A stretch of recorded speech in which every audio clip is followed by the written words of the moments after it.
Il y a longtemps, dans un village appelé Abaka, vivait une fille nommée Uku. Tout le monde au village la connaissait. Elle était très belle, avec des yeux brillants et une peau lisse. Quand les gens la voyaient, ils s'arrêtaient pour la fixer, car elle était jolie. Mais il y avait autre chose chez Uku, les gens avaient peur d'elle. Elle détestait vraiment les hommes. Uku n'était pas comme les autres filles du village.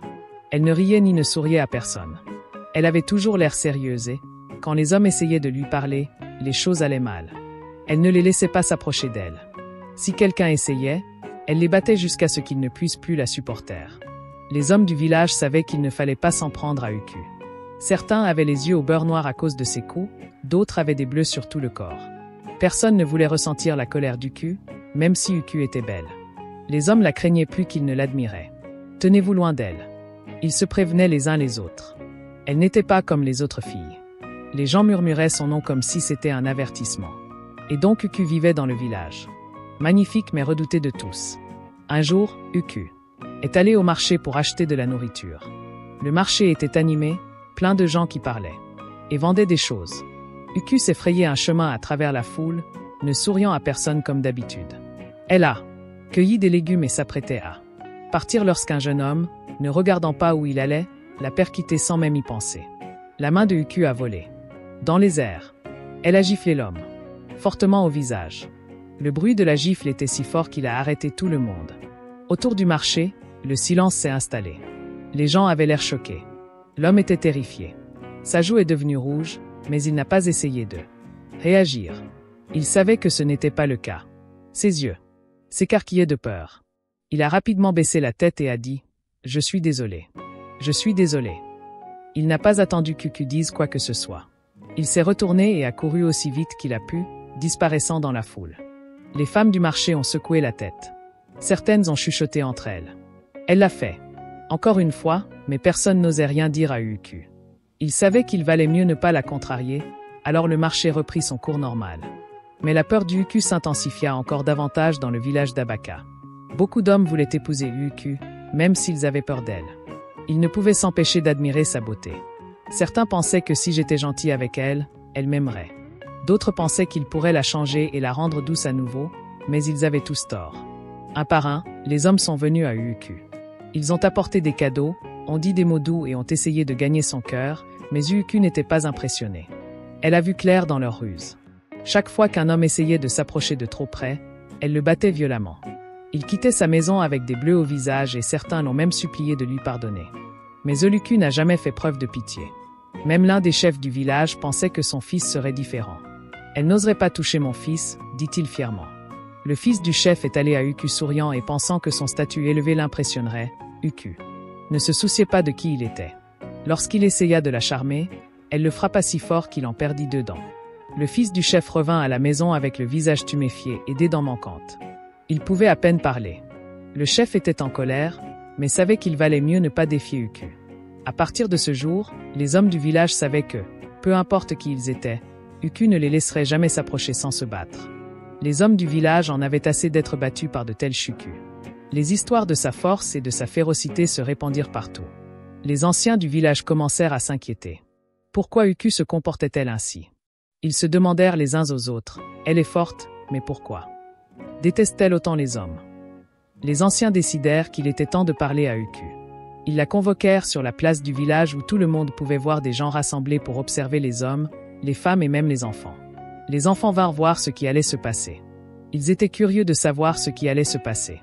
Uku dira qu'Uku est entrée sur la place. Grande et sans peur, elle a regardé autour d'elle, voyant tous les visages la fixer. Les anciens se sont assis en cercle et ont attendu qu'elle parle, mais Uku n'a pas baissé les yeux, ni montré la moindre peur. Elle est restée là, la tête haute et le regard audacieux. Les anciens ont commencé à lui poser des questions. « Vieille Uku, pourquoi combattu les hommes ?» Un ancien a demandé pourquoi battu tous les suitors qui se présentent à toi. Un autre a demandé à Uku. Elle n'a pas bronché. Elle a regardé les anciens calmement et a dit « Je ne laisserai jamais un homme me contrôler et je ne cesserai jamais de les battre. » Ces mots ont choqué tout le monde. Les villageois ont chuchoté entre eux. Les anciens étaient perplexes. Ils ne comprenaient pas pourquoi Uku disait de telles choses, mais pourquoi? Uku, qu'est-ce qui t'a rendu ainsi? Un ancien a demandé, mais Uku n'a pas expliqué. Elle est restée là, silencieuse, refusant de répondre. Les anciens n'eurent d'autre choix que de la laisser partir, encore plus curieuse qu'avant. Ils voulurent savoir ce qui était arrivé à Uuku, mais elle gardait un secret. Les villageois retournèrent chez eux, murmurant encore à propos du cul. Bénès, par un après-midi chaud, Uuku alla chercher de l'eau au ruisseau. Le soleil était haut et le chemin était chaotique. Elle revint avec son pot rempli d'eau. Son pied glissa sur un rocher et elle tomba lourdement au sol. Le pot se brisa et son pied fut blessé. Elle grimaça de douleur en essayant de se relever, mais c'était difficile. Un fermier qui se trouvait à proximité vit ce qui se passait et se précipita pour l'aider. Il se pencha pour lui bander le pied blessé, essayant d'arrêter le saignement, mais Uuku ne comprit pas. Elle pensait qu'il essayait de profiter d'elle pendant qu'elle était blessée. Sans attendre, le visage de Uuku se ferma. Bam! Elle frappa le fermier au visage, le faisant tomber en arrière. « Tu n'oserais pas me toucher » cria-t-elle. Les yeux brillants de colère, le pauvre fermier, tenant son visage tuméfié, essaya d'expliquer que je ne faisais que t'aider, mais Uuku n'écouta pas. Furieuse, elle pensait. Au pire, le fermier savait qu'il valait mieux ne pas se défendre. À Abaka, les hommes n'avaient pas le droit de frapper les femmes, quoi qu'il arrive. Il se leva donc. Lentement, le visage meurtri et le corps endolori, il s'éloigna en boitant silencieusement, laissant Uuku debout près du ruisseau. L'histoire de la chambre du cul, la rage se répandit comme une traînée de poudre. Elle frappa un fermier qui essayait seulement d'aider. Les villageois chuchotèrent. Mais personne n'osa affronter Uuku. Il savait de quoi elle était capable. Et sa réputation redoutable devint encore plus forte ce jour-là, malgré sa férocité. La beauté de Uuku avait attiré l'attention du prince du village. Il était intrigué par sa force et son indépendance. Personne comme elle n'existait. Dans le village, il pensait que le prince croyait pouvoir la conquérir. Il commença donc à rendre visite à Uuku avec des cadeaux, de beaux vêtements, des fruits et rares. Bijou Uuku ne le repoussa pas, mais ne s'attacha pas à lui non plus. Elle resta prudente, ses yeux observant ses mouvements, bien que les villageois n'en croyaient pas leurs yeux. Ils murmurèrent un jour que le prince invita Uuku à se promener au bord du ruisseau. L'air était frais et l'eau coulait doucement tandis qu'ils marchaient côte à côte. Le prince pensa que peut-être Uuku commençait à m'apprécier. Elle ne m'avait pas repoussé depuis tout ce temps, se sentant confiante. Le prince avait commis une terrible erreur. Il tendit la main pour tenir Uuku. La main d'Uku pensait que c'était un petit geste gentil, mais pour Uuku, ce n'était pas du tout gentil. On aurait dit que quelqu'un essayait de la contrôler, comme les hommes qu'elle avait combattus auparavant. En un instant, Uuku. Sa colère explosa, ses yeux brillèrent de colère et avant que le prince puisse dire un mot de plus, elle l'attaqua. Bam, elle le frappa violemment à la poitrine, puis paoué un autre coup au visage. Le prince tenta de se défendre, mais Uuku était trop fort et trop rapide. Elle ne s'arrêta pas avant qu'il ne soit au sol, meurtri et ensanglanté. Les gardes du prince qui se tenaient à proximité se précipitèrent pour l'aider. Ils soulevèrent le prince, trop faible pour se tenir debout seul. Son visage était enflé et il avait des manteaux sur les bras et les jambes. Ils le ramenèrent au palais aussi vite que possible. Lorsque la nouvelle se répandit dans le village, les villageois n'arrivaient pas à y croire. Uuku avait battu le prince. Il altère. Personne n'avait jamais osé porter la main sur lui. Le village était sous le choc. Même s'il savait qu'Uku était féroce. Il n'aurait jamais pensé qu'elle irait jusqu'à attaquer la royauté. Tout le village murmura à l'oreille, se demandant ce qui allait se passer ensuite. Lorsque le prince revint au palais, meurtri et battu, le roi était furieux. Qui oserait faire ça à mon fils? Il rugit. Les serviteurs tremblaient, mais ils savaient tous que c'était Uku. Personne d'autre.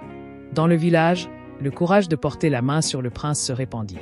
Le roi fit immédiatement venir Ushu au palais. La nouvelle se répandit rapidement dans le village.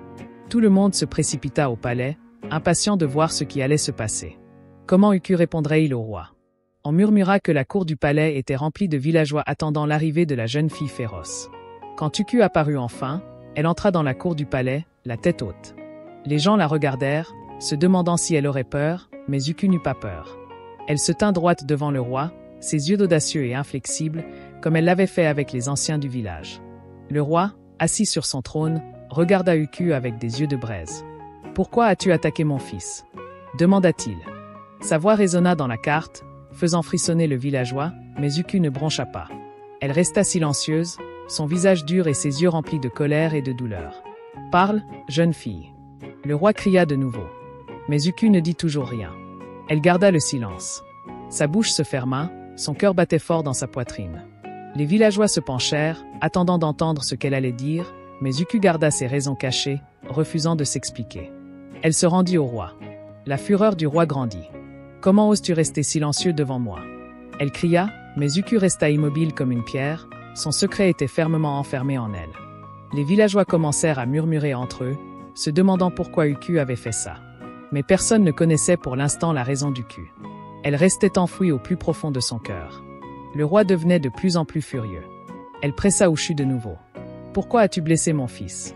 Parle maintenant ou assume les conséquences. » Le cœur d'Ushushuku était lourd et elle ne put plus retenir sa force. Son visage féroce s'adoucit et, pour la première fois, les villageois virent quelque chose de différent dans ses yeux.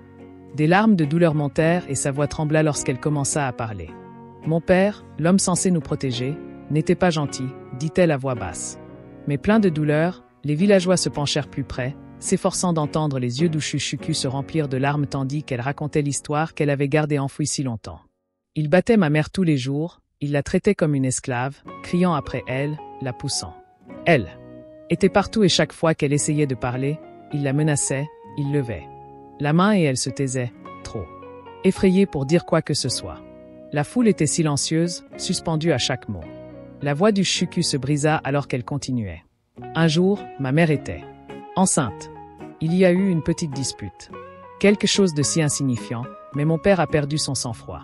Il l'a battue si violemment qu'elle est tombée par terre. Elle a perdu le bébé. Ce jour-là, Uku s'est arrêtée. Ses larmes coulaient maintenant librement. Peu de temps après, elle a perdu la vie. De retour à la prison, les villageois ont halté, choqués par la terrible vérité. Uku se tenait là, son corps tremblant de chagrin. Alors qu'elle parlait de la mort de sa mère, je n'étais qu'une enfant et je l'ai vue mourir. Je ne pouvais rien faire pour l'aider. Elle a essuyé ses larmes, mais a continué après la mort de mon père, peu de temps après. Je pensais être en sécurité, mais quand je suis allée vivre chez mes oncles, ce n'était pas mieux. Après la mort de son père, Uku pensait que le pire était derrière elle. Elle espérait que sa nouvelle vie avec ses oncles serait différente, qu'elle pourrait peut-être trouver un peu de paix, mais ce qu'elle a découvert était encore pire qu'avant. Ses oncles étaient des hommes cruels, tout comme son père, mais encore plus cruels. Sans vergogne, ils amenaient des femmes différentes chez eux chaque jour. Uku les voyait les traiter sans respect, les imposer, les brutaliser, les contrarier, les faire passer pour des femmes qui n'avaient d'autre choix que d'obéir, avoir peur de riposter, et ce n'étaient pas seulement les femmes qu'ils ramenaient à la maison, leurs propres femmes. Les femmes qui vivaient avec eux étaient traitées tout aussi mal dès que leurs femmes essayaient de parler, de se défendre ou de demander de l'aide. Les oncles d'Uku levaient les mains, prêts à frapper. Les femmes vivaient dans une peur constante, sachant qu'une raclée pouvait survenir à tout moment. Elles étaient menacées, bousculées et parfois si douloureuses qu'elles ne pouvaient plus se tenir debout pendant des jours. Uku observait tout cela jour après jour. Elle voyait comment les hommes de sa vie ne savaient que contrôler et dominer. Les femmes autour d'elle n'écoutaient pas. Elles s'en fichaient et utilisaient leur force uniquement pour les faire se sentir petites et faibles. C'est dans ces moments-là qu'Uku fit un vœu. Elle se promit qu'aucun homme ne la traiterait jamais ainsi. Qu'aucun homme n'aurait jamais de pouvoir sur elle. Elle ne pouvait pas sauver sa mère et elle ne pouvait pas aider les femmes de son oncle. Mais elle pouvait se sauver elle-même. Ce jour-là, le cœur de Shuku s'endurcit. Comme Stone, elle ne permettrait à aucun homme de s'approcher suffisamment pour la blesser. Ainsi, Uku devint la fille féroce que les villageois connaissaient. Mais derrière sa force et sa colère, se cachait une histoire de douleur. Une histoire que personne n'avait connue jusqu'à présent. Jusqu'à ce qu'Uku révèle enfin sa douloureuse histoire. Le village resta silencieux. Il l'avait toujours vue comme une fauteuse de troubles. Féroce et sauvage, mais maintenant, il comprenait qu'Uku ne se battait pas seulement contre des hommes sans raison. Elle se protégeait, protégeant son cœur de la douleur et de la peur qu'elle avait connue.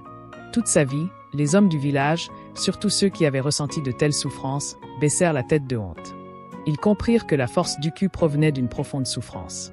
Certains hommes se souvenaient d'avoir maltraité des femmes et voyaient maintenant à quel point leurs actes pouvaient causer tant de souffrance. Les femmes du village qui avaient souffert, ils portaient silencieusement leur propre combat. Ils regardèrent Uku avec un respect nouveau. Elle n'était pas seulement féroce, c'était une battante. Elle s'était défendue non seulement pour elle-même, mais aussi pour toutes les femmes qui avaient souffert. En silence, les femmes commencèrent à la voir comme un symbole de force. Quelqu'un qui avait refusé d'être contrôlé ou battu. Même le prince qui avait cru pouvoir apprivoiser Uku comprit son erreur. Il réalisa la douleur qu'il lui avait causée et, le cœur lourd, il s'excusa sincèrement. Il promit de ne plus jamais la blesser et de respecter sa force. Le roi, entendant Uku Story, fit une déclaration. Aucun homme d'Abaka ne traitera plus jamais une femme avec maltraitance. Il dit d'une voix ferme, les oncles qui avaient maltraité tant de femmes furent punis pour leur cruauté. Le village avait tiré les leçons de l'histoire d'Uku et un nouveau respect pour les femmes se répandit dans tout le pays. Uku, toujours forte et féroce, commença à ouvrir un peu son cœur. Elle accepta d'épouser le prince. Non pas parce qu'elle avait été apprivoisée, mais parce qu'il avait montré qu'il pouvait la respecter et l'apprécier pour ce qu'elle était. Ce n'était pas une question de contrôle, c'était une question de force et de respect. Le village célébrait l'union d'Uku et du prince. Ce n'était pas seulement l'union de deux personnes, mais une histoire de guérison et de courage. Le voyage de Shuku, de la douleur et de la peur à la force. Et le respect devint une histoire racontée depuis des générations. C'était l'histoire d'une fille qui refusait d'être brisée et d'un village qui avait appris le vrai sens de la force et du respect. J'espère que vous avez apprécié l'histoire. Si oui, aimez la vidéo. Dites en commentaire ce que vous avez appris du conte. Et n'oubliez pas de vous abonner à la chaîne pour plus de contes enchanteurs, comme celui-ci. Merci.